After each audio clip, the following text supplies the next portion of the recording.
Good evening, and thank you for joining us for ProNews 7 at 6. Our newscast is a special edition this evening, part of our series of ProNews 7 Talk programs. Jay Ricci is standing by on the other side of the studio with tonight's special guest. Jay?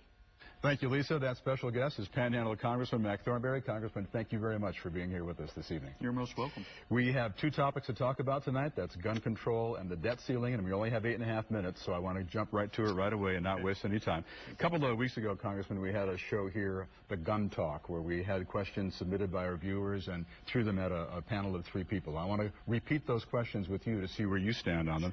The opening question, parts of the gun control package that are likely to be passed by Congress, what do you think? What portions of these restrictions may pass, which ones are doomed, why, and where do you stand on things like clip size and more background checks? Yeah. I think it's unlikely that Congress will pass any of the proposals that President Obama has put forward in legislation. We were going to have hearings, I think, in both the House and Senate, explore some of these issues. Can improvements be made in background checks, et cetera?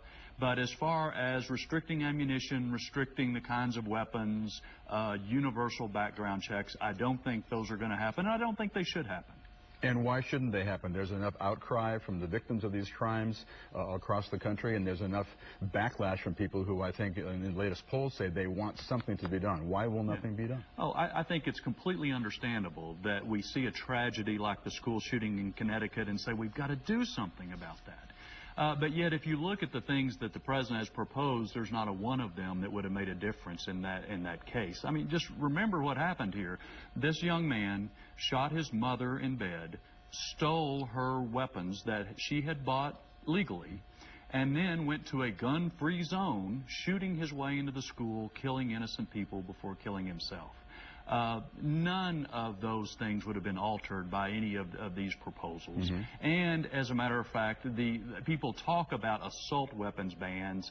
That is only about the way a weapon looks, not about how it functions. And so a lot of this is a natural desire to just do something without using a common sense test to say, would it matter? And that's before we ever get to the discussion about the Second Amendment and the protections that it gives for all of us. So much there. The school issue, the gun-free zone issue, that came up during our show. There have been decisions in many states and districts about allowing teachers and janitorial staff and those kind of people to go through training, get the guns, and have them in the schools in case an attack should happen. On the one hand, there's a theory that perhaps the answer to this whole question is more guns. On the other side is we're maybe letting a problematic gun culture get even more out of control in this country. There's the two sides. Where do you balance those things out? Primarily with Washington State. I think that's got to be a local decision. What makes sense for that school? Some places may be able to hire an armed guard. Some places may want to give a teacher a gun. But local control of schools is absolutely essential, and I don't think Washington should get into it. And the other point to make is sometimes we hear a lot about gun culture.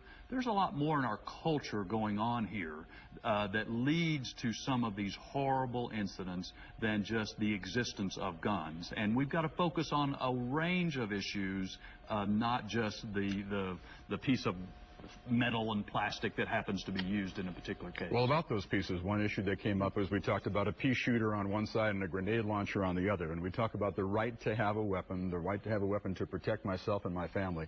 Do I have the right to own any weapon? Or is there some kind of middle ground for what I'm allowed to have in my house? Yeah, you're not allowed to have any weapon. Most people don't even know that automatic weapons have been illegal since about the 1930s in this country. So sometimes the names that are associated with these things get skewed. But I think the best guide is to look at the First Amendment. You are not authorized to say anything you want in any place you want. There are some guidelines for that make sense, but that protect your right to free speech. The Second Amendment, I'd suggest, has similar things. There are guidelines. You're not entitled to have a grenade launcher in your backyard. But what is consistent with the rights that the Second Amendment is seeking to protect? And I'd suggest it is not just about hunting. It's also about your right to protect and defend your family and yourself. Yeah, we talked about Second Amendment. A lady wrote, what happened to my right to make sure that my kids are safe when they get to school in the morning? Okay, do I have that right in addition to your right to have a gun? Yeah. Well, obviously, we all want a society where our children are safe. And also want a society where our children are not subjected to horrible lyrics and movies and things like that. But the First Amendment makes some guarantees there. And there's some regulations about children being able to, and I'd say, again, look at the First Amendment on what makes sense for the Second Amendment. The Founding Fathers put them 1 and 2 for a good reason. As you've mentioned, Washington controlling all that stuff is not the way we should go. Well, it's sure not the right way to control schools. Absolutely. Now, the Supreme Court has ruled that the Second Amendment is an individual right. It's not just about militias marching, out on the parade ground. It's an individual right. And that is something that is different from the last time there was an assault weapons ban passed in the Clinton administration. Let's turn the page. Debt ceiling. Last Wednesday, the House approved legislation that temporarily suspends the requirement to approve a debt ceiling. Where's the legislation now? Senate's going to get it next. When is that going to happen, and is the president still likely to sign that? The president said he would sign it. The Senate has indicated they would pass it, but until the Senate actually does something, I don't believe it. Hopefully it'll happen sometime this week. This is just essentially a temporary measure, but one of the things it tries to make sure is that there is actually a budget passed. The Senate has not passed a budget in 4 years. This bill says that if either the House or the Senate doesn't pass a budget, then that body's member pay is withheld until they do. And that's kind of gimmicky, I understand, but we're looking for something to make the Senate do its job, and that's what we came up with. And it passed with bipartisan support. I know a lot of people are talking about it's a Band-Aid measure, it's a stopgap measure. Why didn't you go the whole hog and get this thing done now? Because to deal with the problem, we're going to have to put the whole budget on the table. We're going to have to look at all spending, and especially we're going to have to look at that spending that's called mandatory or entitlement spending, which is 2/3 of the budget.